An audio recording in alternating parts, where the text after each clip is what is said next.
to say Crawford. If you go down the list and ask me about tactical advantages, most of them are Crawford. What Canelo has is size, and as a result, physical strength and punching power. Neck as wide as Broadway, for crying out loud. Right. The thing that I don't like about Canelo is that it's like almost every shot has to be a power shot. It's a power shot, yes. They both hit hard. Because and you can see the strength. You know, when I was fighting against Crawford, I didn't think Crawford was that strong, but when he kind of moved me around a little bit, he is very strong as well. So look, yeah, but why does he need to give that much away? He's pound for pound #1 in the world. Why does he have to go up and fight Canelo? Max Kellerman and Stephen A. Smith break down Canelo Alvarez versus Terence Crawford. Stephen A. predicts Crawford wins by decision but stresses caution, recalling Gervonta Davis warning that Crawford could get in trouble if he chooses to engage too much. With Canelo natural size and power advantage, Stephen A. believes Crawford must rely on defense speed and ring IQ rather than exchanges. The analysts highlight strategy over strength as the deciding factor. Greatness. And a neck as wide as Broadway, for crying out loud. Right. The thing that I don't like about Canelo is that it's like almost every shot has to be a power shot. It's a power shot, yes. And that's not beating Crawford. I will confess, I think Gervonta Davis's trainer, Cal, I think he said this.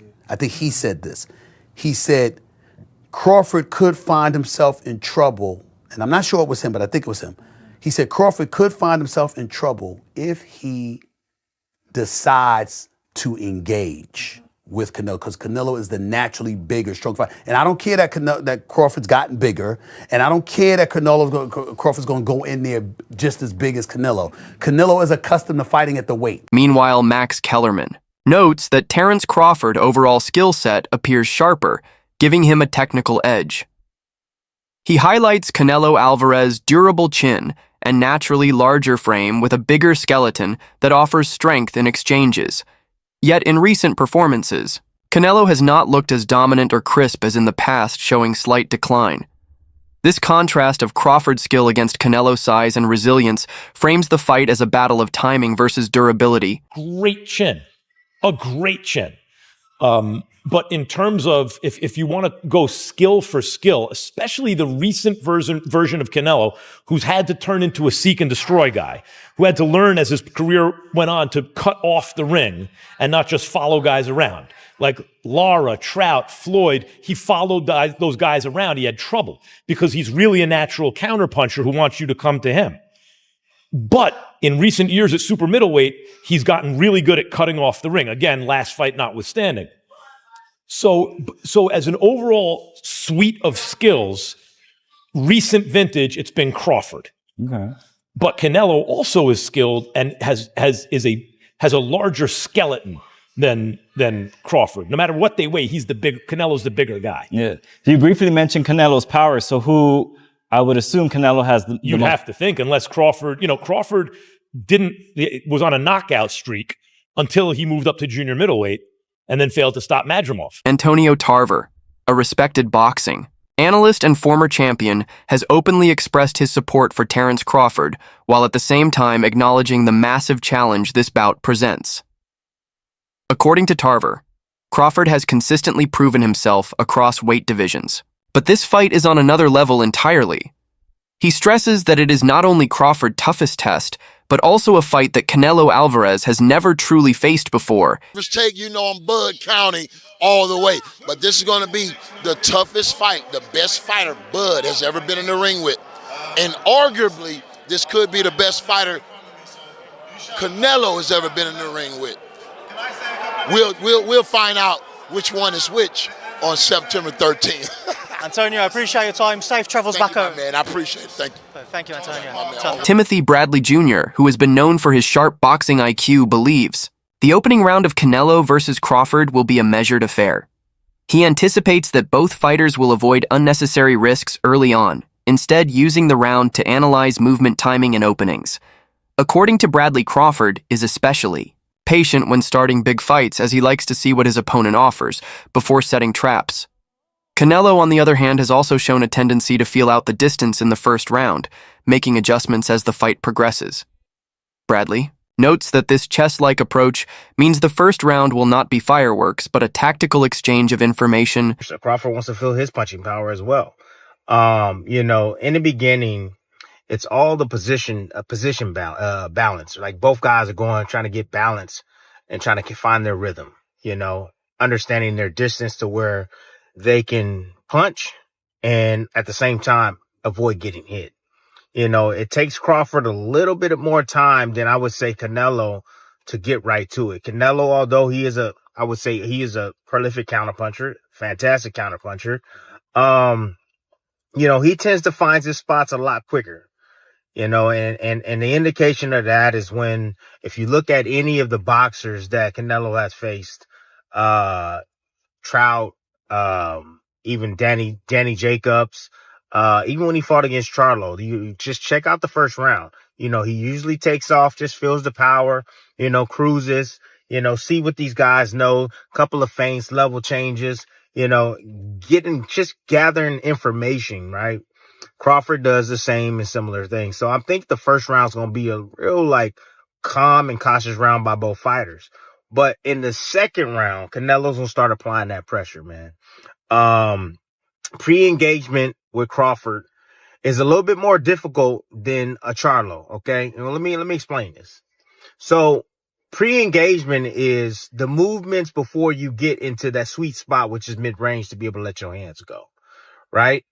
Both guys are trying to counter each other's movement. Both guys are looking at each other's, hands, trying to anticipate what they believe is going to come. Fight Amir Khan, who has shared the ring with both Canelo Alvarez and Terence Crawford, provides a unique perspective on this matchup. Khan stresses that Crawford has already proven himself as an all-time great within his natural divisions, particularly at welterweight.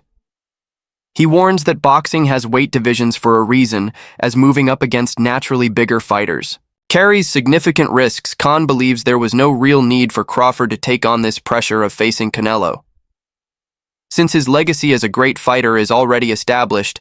Despite this, Khan acknowledges the ambition behind Crawford's decision. He sees it as a bold attempt to silence doubters and to achieve what few boxers in history have done: defy the limitations of weight classes. But Khan is clear. While Crawford is elite, stepping up against someone as powerful as Canelo is a dangerous gamble, one that could either elevate his status forever or put his career at risk. And we did all the build-up. They were nothing but respectful. Yeah. I just feel that, in boxing, weight divisions are made there they make him for a purpose. And I highly respect and say pound for pound, the best fighter is Crawford by far, and beats anyone.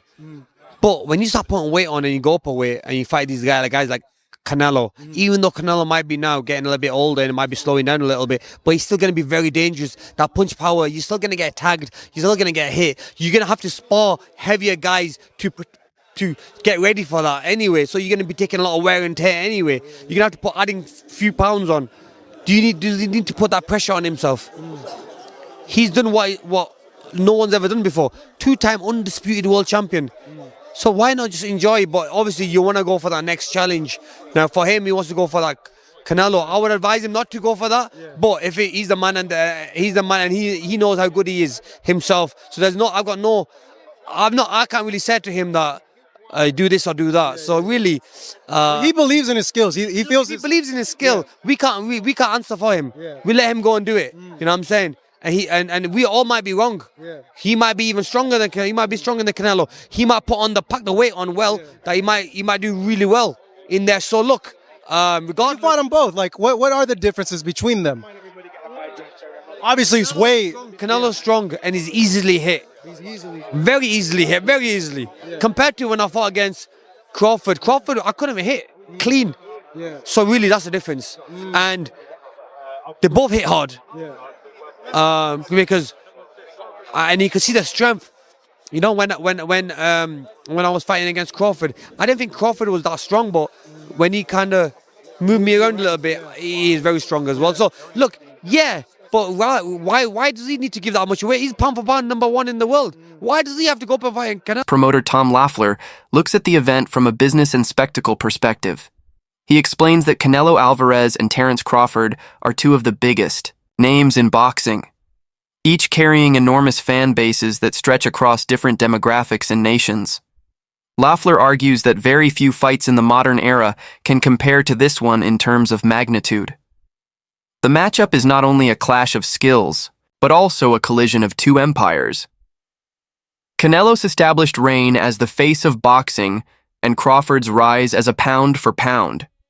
King Loeffler believes the hype is justified because it is rare to see two fighters of this caliber agreeing to meet, especially when weight differences and legacy stakes are involved. High-profile show, it's huge. It doesn't get any bigger than that, and you know, you got to give credit to both guys. They're both very confident. They both have very passionate fan bases. You know, Callum, you know, having fought in Dublin, packed the arena out there, the 3 Arena, having fought at Madison Square Garden 3 times, fought in Boston, and then Fernando Jr., you know, from one of the biggest boxing named families, you know, in the history of boxing.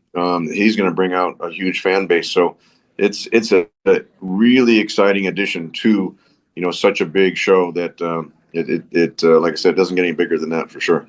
I agree. I think that you, along with me, have seen some of these criticisms of the undercard. But really, when you look at it, I mean, we both know Callum Walsh so well. The personality and the authenticity that he brings to this sport is just so sincere. He's so real. You know, being from Ireland, coming overseas to train and dedicate his life to this craft, and his personality is so magnetic that it obviously brought someone like Dana White to be a huge supporter of. Trainer Dave Coldwell highlights Crawford's unique style, emphasizing his ability to switch stances seamlessly and use his footwork to control distance. According to Coldwell, Crawford's leg movement is one of his most underrated tools, allowing him to create angles, frustrate opponents, and dictate the rhythm of fights.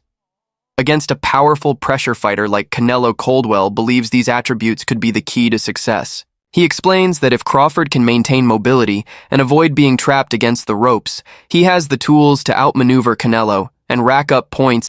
From when the fight got made, I've always fancied Crawford. I just think he's different. I think there's something about him. I think if you add what Crawford's good at, his brain, he can switch. He's very good as a southpaw. His judgment of distance is fantastic. His punch picking is fantastic. He's got good legs. When you add what, and he can pop. I mean, listen, I'm not saying he's got the power to hurt Canelo, but he might have the power to surprise Canelo a little bit and just sting him and just. But when you look at what Crawford does well, and then I look at this version of Canelo, as Canelo's got on, his punch rate's gone down. His feet have never been the fastest, but he's always had good placement of feet. His feet aren't the fastest. And he loads up. And he don't really like boxing at a pace. So I kind of look at that and I think Crawford can manage his way through the fight to win it on points. I think he can manage moments, tough moments. When Canelo detonates a big shot on him, he's going to know about it because Crawford's been hurt before. And Crawford gets hit. He does get hit. That's why he's exciting. But he does get hit. So that means that Canelo could land on him. I just think that Canelo will land a bomb and Crawford knows enough to tie up, to get off at an angle, to get that distance. Jeff Mayweather focuses on the issue of weight and natural size, which he sees as one of the most critical factors in this fight. He points out that Canelo has long been dominant at super middleweight, a division that naturally suits his frame. Terence Crawford, by contrast, is moving up to fight at a weight that is not truly his own, raising concerns about how the added pounds might affect his speed, stamina, and durability. Mayweather stresses that Canelo's comfort at this weight gives him an inherent advantage, as he will not be making drastic adjustments to his body. Factor, and I mean, this is a weight class that Canelo is already, owned. He owns his weight class. And so, I mean, and he even went up higher. So, I mean, he's already proven what he can do and what he can take at those other weight classes. So, I mean, I don't know, but if anyone can do it, it probably would be Terence Crawford. This guy seems like he's amazing. I'm a big fan of Terence Crawford, but I'm a big fan of Canelo as well. It's one of those situations where somebody has to lose. So I don't know who's going to lose. But I think that it's going to be a great fight. I think it's going to be a great fight. Think it's going to be a great fight.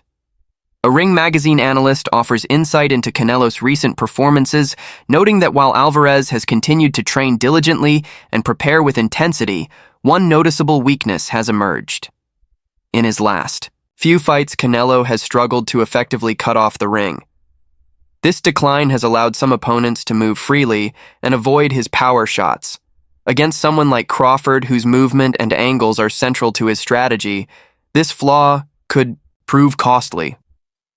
The analyst believes Canelo must rediscover his ability to trap opponents and limit their escape routes. Should have any position to critique and criticize Canelo. But one of the things that he's gotten in trouble with in the last couple of fights, not being able to cut off the ring. You go to the William Skull fight and you watched him chase William Skull around and around and around that ring. And yes, William Skull was running from him. That was pretty clear to see. He was on his bike utilizing his jab, but you didn't see Canelo cut him off. You didn't see him move laterally to be able to stop a lot of that running or stop a lot of that circling around the ropes, which is his responsibility if he's going to take the front foot and look to establish himself offensively. And when I watch Canelo here, he's gotten away with this pretty much his entire career, but I watch him cross-step a lot. And you see it right there, where he goes from circling, he rolls under the right hand, and instead of moving laterally, replacing his back foot with his front foot, he L-steps and then crosses over, which instead of just moving laterally and shifting, like I said, shuffling to his right off of the L-step,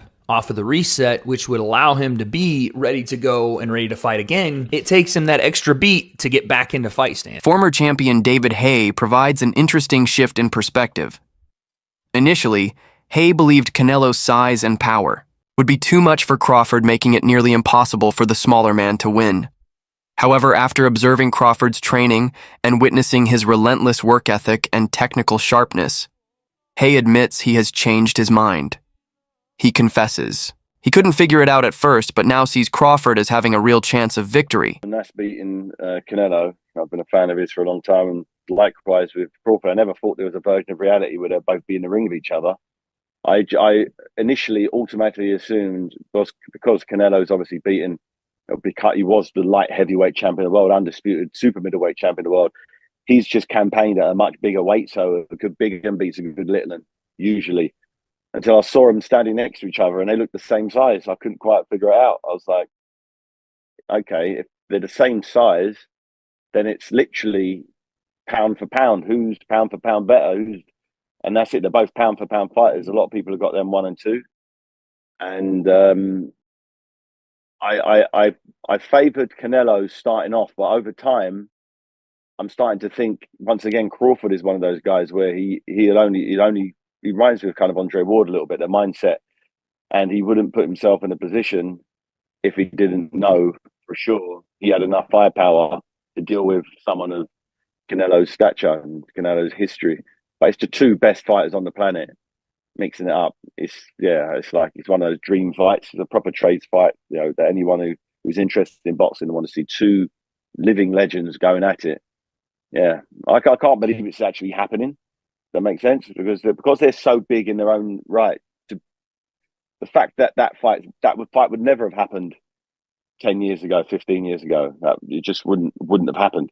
But now anything's possible in boxing. Anything's possible. Jeff Horn, a former world champion, gives a warning to Canelo Alvarez. He says that size and power are useful, but they do not promise victory. Horn thinks Crawford's strong defense will help him reduce damage and weaken Canelo's power. He explains that Crawford can predict punches move with them and avoid clean hits. Because of this, Canelo's size may not help if he cannot land solid shots. Horn adds that Crawford's defense might be the key, letting him annoy Canelo. Stop heavy exchanges and answer with sharp counters. In the end, one veteran who has watched Crawford for years shares his view with belief. He says after studying Crawford's rise, training and wins, he cannot bet against him. He points to Crawford's focus, hard work, and strength in big fights. These traits make him special even against tough odds. For him, Crawford has shown he is one of the best, and this fight with Canelo is another chance to prove it. Me analyzing and watching Crawford over all these years, I just cannot bet against dude, bruh. No, you can't. I'm going to roll with Crawford, and shout out to Nebraska, and that's just what it is. I'm so glad you here, big dog. I'm going to go ahead and put my bread down on Crawford, and I'm going to live with the results. You were a DB, right? I played wide receiver, kick return, punt return. Oh, I thought. Why did I think you was a DB? I don't know. Even being a wide receiver, you fit the bill of a Terence Crawford. If Terence was a football player, he more than likely would be a DB or a wide receiver. Yeah. How much weight did you put on leaving high school going into college? That's it for today's video. Stay tuned until next time.